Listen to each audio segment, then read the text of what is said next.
New at 6 on Eyewitness News. A rescue at sea. 2 fishermen trapped on the Sound, impounded by rough seas. Powerball fever sweeps the state. Crowds are now packing stores, hoping to turn a buck into a bundle. Eyewitness News is everywhere. This is Channel 3 Eyewitness News at 6. Battered and beaten by these rough seas, 2 fishermen are rescued off the coast of Brantford. Good evening and thanks for joining us tonight. I'm Dennis. And I'm Denise. A pair of fishermen out on Long Island Sound. The boat motor dies. The waves start pounding into their vessel, throws it right into the rocks. It happened off the coast of Brantford. And tonight, we're hearing from the rescuer and the victim. Channel 3 Eyewitness News reporter Leon Collins is live now with the story. Leon? Well, Dennis, I spoke with one of those fishermen just a few hours ago, and he said he was actually on his way back into safety yesterday when he ran into trouble. When Benny Beck looks at his boat with that gaping hole in it as it sits in his driveway today, Benny thinks he's lucky to be alive. Benny thinks that because this is what the conditions looked like yesterday when Benny and a buddy had some problems while fishing on the Sound. Benny says he was on his way back into Brantford when his motor failed, and then the current broke his anchor line, and then Benny's boat slammed into these rocks. That's when Captain Justin Infantino set out for a rescue. Well, it came in as a boat on the rocks with 2 persons on it, and we were dispatched as well as the Coast Guard being en route. The hardest part about this rescue was the tricky navigation through rocky waters on a windy day. This is an example of the conditions out here on the Sound in an area where at low tide, it's impassable. But at high tide, you've got to be very careful right here because of all the rolling waves that could even throw you right off the boat. Captain Infantino and crew made it to the rocks, rescued the cold, wet fishermen, and now Benny's boat is back in his driveway. Benny says he's done for the season. First, when the boat started going way up in the air and coming back down and pounding on the rocks and so on, that's when my heart started beating like crazy. Captain Infantino wanted us to remind boaters who are planning to go out this fall, be careful as you go out there when we're losing the degrees as the temperature comes down because there are fewer of your fellow boaters out there. Be safe on the seas. Reporting live in New Haven, Leon Collins, Channel 3 Eyewitness News. Wilma has turned into a powerful hurricane, and tonight the Hurricane Center in Florida is warning New England to watch out. Wilma may be heading our way. For the latest on Wilma, let's check in with our meteorologist, Mark Dixon. He is in the Early Warning Tree Forecast Center. Mark, the big question, is Wilma going to reach us? That is the million-dollar question, Dennis, and you know it's still thousands of miles away and days away as well from getting anywhere near southern New England. So we've got to keep that in mind, but some of our computer models are indicating that it could take a track up the East Coast. That is something that we will continue to monitor very close. So let's talk about what's happening right now, though. There you can see it spinning in the bottom part of the screen. It is a Category 5 storm. Sustained winds have dropped a little bit, but right now at 160 miles an hour. The movement takes it up to the west-northwest at around 7 miles an hour. This takes it in between the Yucatan and the western parts of Cuba by later in the work week, by Friday, say 2 p.m. Then beyond then, the storm has slowed down somewhat in its forward progress, approaching southern Florida by 2 o'clock Saturday afternoon. So by Saturday night and into early Sunday morning, likely then crossing right around Miami, also Tampa, and also Fort Myers possibly in the line of this storm. And then it's going to be making its way up the East Coast. How close it's going to ride to the coast is still to be seen. We'll, of course, be tracking this very closely. We are tracking as well the potential for heavy rain in advance of this storm system. So we will have all the latest on what you can expect coming up in the early warning forecast. And with more rain expected this weekend and the threat of Wilma next week, there are some major concerns about the safety of dams all across Connecticut. A few days ago, the Somersville Mill Pond Dam was overflowing. Several dams in the state are stable right now, but of course more rain could cause them to burst, and that could flood towns and cities. The state DEP is keeping a close eye on the situation. That giant sinkhole on I-91 has been filled in, clearing the way for drivers. Yes, Denise. it has. This is the scene today. You go ahead, Dennis. All right, finish the up. sinkhole opened up in the northbound lanes in Windsor thanks to a week's worth of heavy rain. Crews hoped to finish the repairs by Monday, but the work was delayed when it started raining again. Crews say the interstate is safe to drive.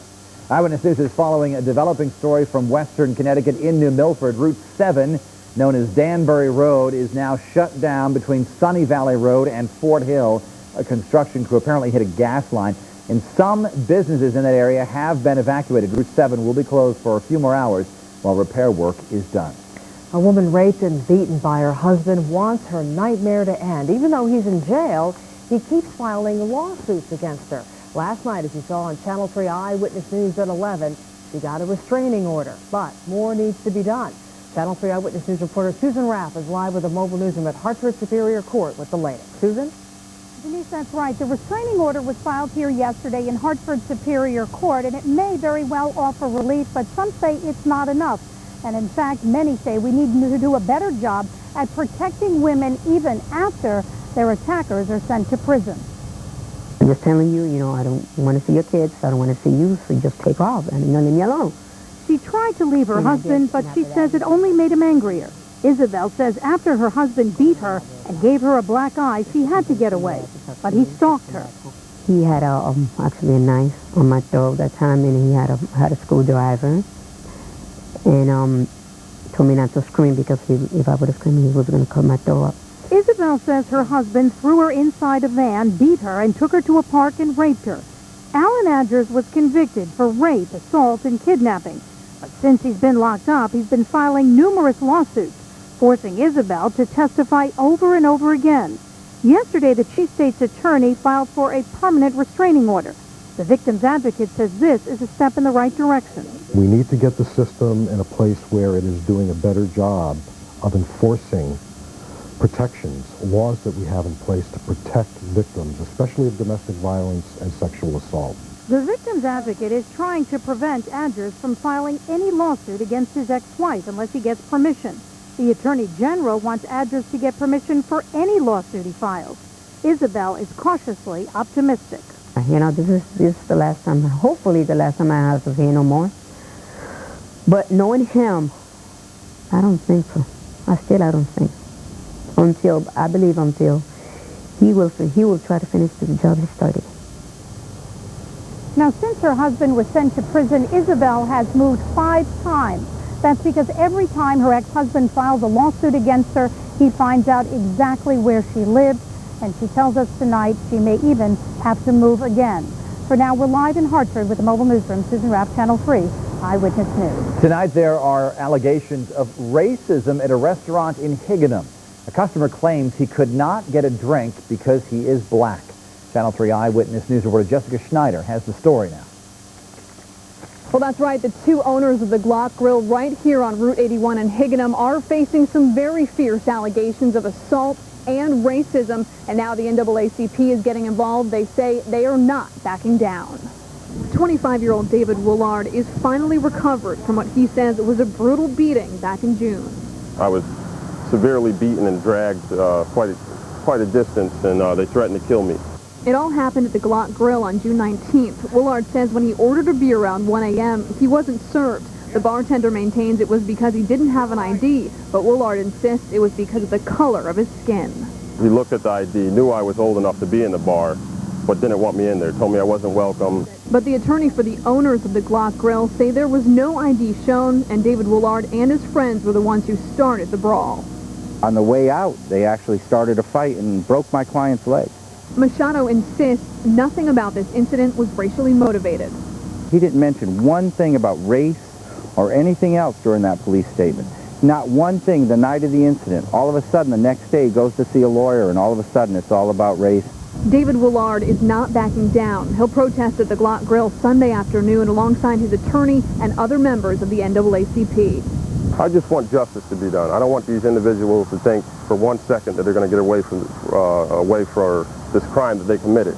The Commission on Human Rights and Opportunities will decide by November if they will launch a full investigation into this incident. At that point, David Woolard will then be permitted to decide whether or not he'll file a lawsuit. We are with the mobile newsroom in Higganum. Jessica Schneider, Channel 3 Eyewitness News. Now, the Middlesex branch of the NAACP will begin their protest at 1 o'clock Saturday afternoon outside the Glock Grill. Big news tonight for Connecticut's newest skyscraper. This is not it. We're looking for a live shot on the other side of our building. Let's tell you about it anyway while we fix this. There it is. The first tenant has been announced, and it is a biggie. The downtown Hartford YMCA is moving its health club and offices to Hartford 21 next summer. The Y's hundreds of members will be working out in a brand new state-of-the-art fitness center. Thrilled that the YMCA has chosen Hartford 21 for its offices, for its metropolitan office and its health and fitness center.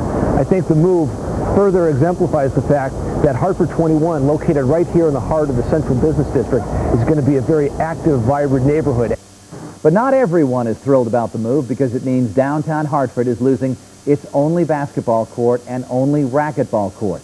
The new Y will not have those amenities, and it won't have a pool either. The old Y will be demolished and a new high-rise condominium will be built on the site, expected to open in 2009.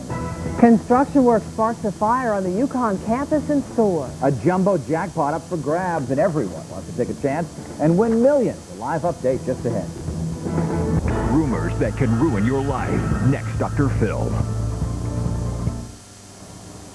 Eyewitness News is in stores now where construction work is being blamed for a fire on the Yukon campus. The fire started at the cogen plant, which will be used to generate heat and electricity at Yukon. Still under construction, though, and as of yet not operational. It's not clear exactly what kind of work sparked the flame. City officials in New London are set to announce temporary layoffs. The reason? Not enough cash in the budget. About 41 city workers will be laid off. Department heads will have to figure out who stays and who goes by the end of the week. It's not known when those workers will be able to return to the job.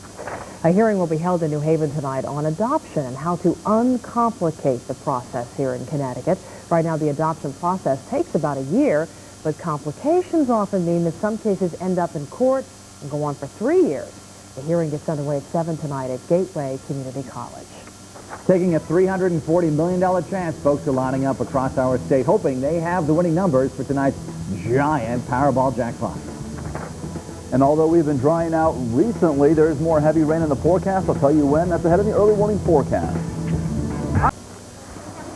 Out-of-staters invade Connecticut to buy Powerball tickets. And Denise, I know at 5 o'clock you said that we were selling 4,500 lottery tickets every minute. Well, now that figure is up to 10,000 Powerball tickets being sold every minute in our state.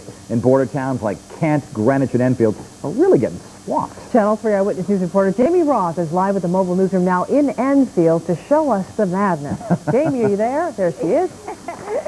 Denise, I tell you, these workers behind the counter are doing nothing but selling lottery tickets to this crowd. The line does not stop. You tell people that $1 can possibly buy them $340 million, and hey, why not? Turn around. Hey, who's got the winning numbers? I do. They've been streaming into Angie's State Line liquor store. Starry-eyed ticket buyers bringing their dreams. Yes, it's been 3 days like this, every day. Already today, workers here have sold over $18,000 worth of tickets. The chances of hitting the jackpot are well over 1 in 100 million. So how do you do it? I'm not telling you. Think you're going to win? No. Well, I bet my family's days, their birthdays, and I go with the date because I heard quick picks are winners, so I go with that, and then I just wish, hope for a lot of luck. The majority of winning tickets have been those generated by the computer, the so-called quick picks. So there's your one tip, and that's all you get. Reporting live from Enfield with the mobile newsroom, Jaime Roth, Channel 3 Eyewitness News.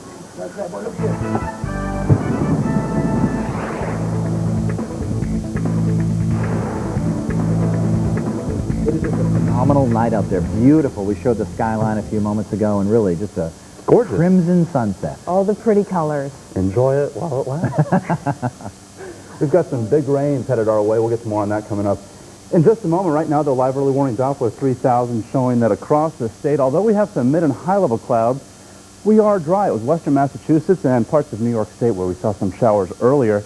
None of that rain really fell within our borders, but we're going to continue to watch a cold front push through the state as we go through the course of the evening.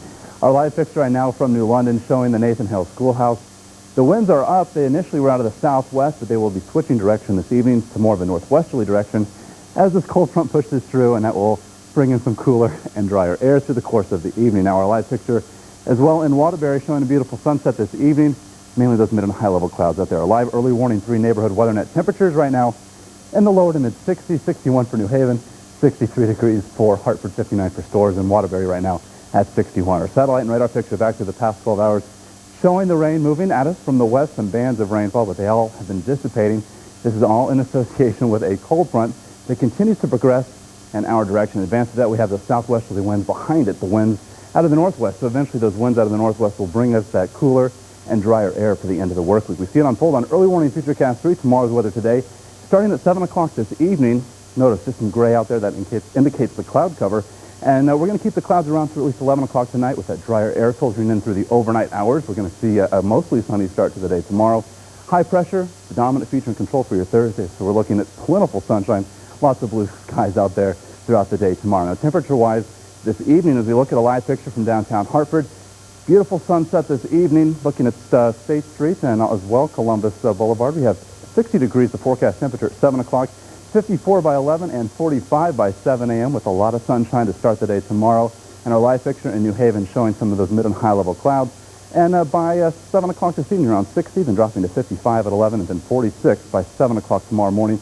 And many communities, as we start the day tomorrow, will be in the lower to mid 40s. So a rather cool start to the day, but nowhere near as cold as it's going to be on Friday morning. More on that in just a moment. Temperatures tomorrow, a little cooler than today, upper 50s to lower 60s. Forecasting town by town into north central Connecticut. Looking at 60 degrees for Simsbury, 61 Hartford, as well for Glastonbury and New Britain. Into southern Connecticut for your Thursday afternoon. Equally as nice, 61 for Cromwell, also Meriden and Wallingford, 62 New Haven, as well for Madison, and also for Milford. On the Channel 3 early warning 5-day forecast, a dry end of the work week is expected for Friday, but look at Friday morning's low temperature. We're looking at morning lows in the lower to mid 30s, so possible frost then. Warming by the afternoon Friday into the upper 50s, and then Saturday and Sunday, and even into Monday, showing the chance for some showers. Now, the heaviest rain will likely fall on Sunday, and with this storm system, it's very slow moving, totally unrelated to Wilma, could bring us 1, 2, possibly 3 inches of rain by late Sunday and into early Monday. And then, of course, all eyes are on Wilma, as it will be moving up in our direction as well, something that we will continue to monitor very closely. Thank you, Mark. It is beginning to look a lot like Christmas right in Channel 3's front yard. That's one of the stories we have for you tonight as Eyewitness News goes everywhere, town by town. In New Haven, a big honor for a hospital. St. Raphael's has been named one of New England's best workplaces for commuters. The hospital has received the honor for the past 3 years. In Mystic, a new condominium community has opened for seniors. Haley Brook is on Gold Star Highway and has 62 condominiums. There is a library, a weight room, movie room, game room, and billiards. Crews are out in downtown Hartford wiring Constitution Plaza for the annual Festival of Light, a holiday tradition since 1963. The lights will be turned on the day after Thanksgiving. Eyewitness News is everywhere, town by town. And new on Channel 3 Eyewitness News at 11, a traumatizing ordeal caught on tape, a school bus beating recorded from beginning to end. We'll tell you what this victim endured. Boy, this is hard to watch for 45 minutes. Plus a robbery suspect caught in the act, and tonight we'll tell you how he made off with cold hard cash, even though there were 2 workers in the liquor store. All tonight after a brand new CSI New York. WFSB.com, your online source for Eyewitness News.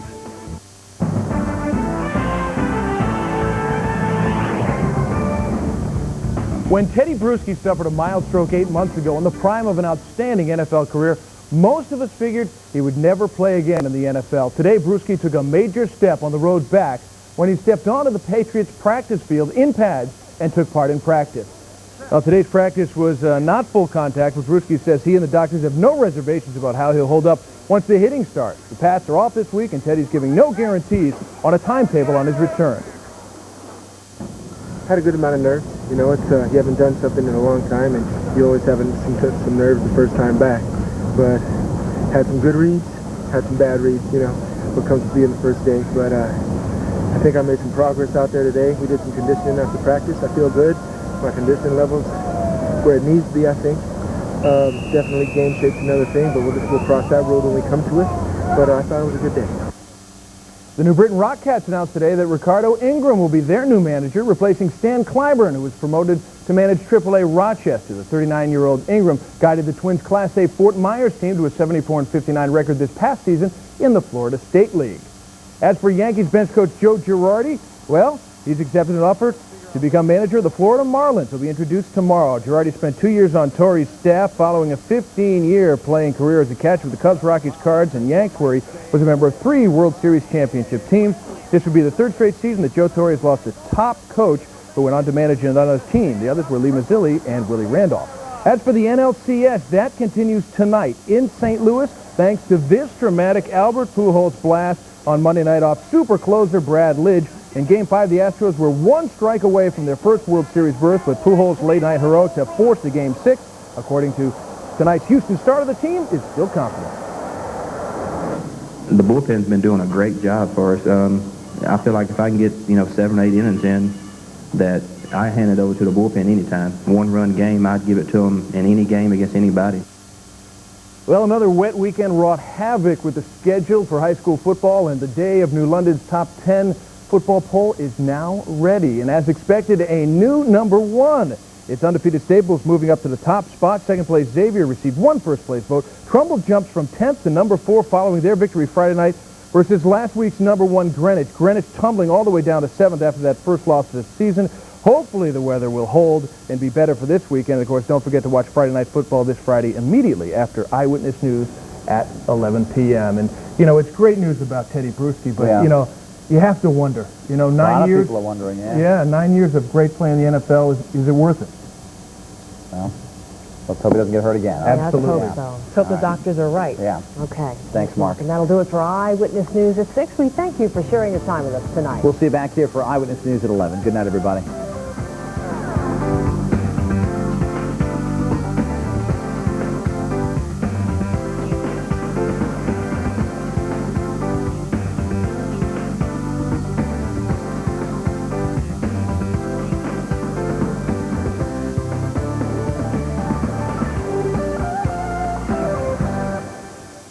Uproar over the babysitter charged with shaking a baby to death because the case was dismissed. Now her side of the story, next in Cut Edition. Tonight at 7 on Channel 3, your home for Eyewitness News.